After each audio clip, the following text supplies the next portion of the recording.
The reason people started what have become the largest protests in Venezuela are simple: loss of freedom, total lack of government capacity and interest to protect the citizens, and shortage of basic food.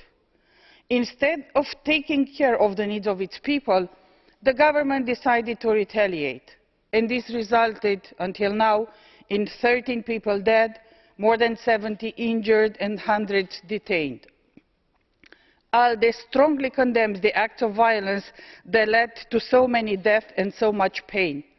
At the same time, we are deeply worried about the government's transparent strategy to take advantage of the current situation and send the opposition in prison, along with civil society leaders, students, journalists.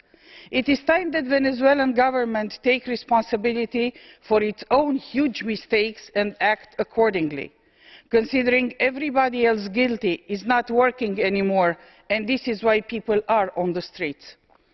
We urge both government and the opposition to resort to peaceful dialogue and to try to find a middle ground for the sake of their people.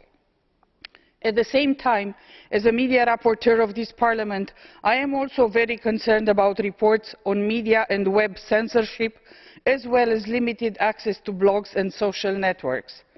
According to the National Press Workers Union, more than 60 media workers have been victims of abuses committed either by the police forces, the National Guard, irregular armed groups or protesters.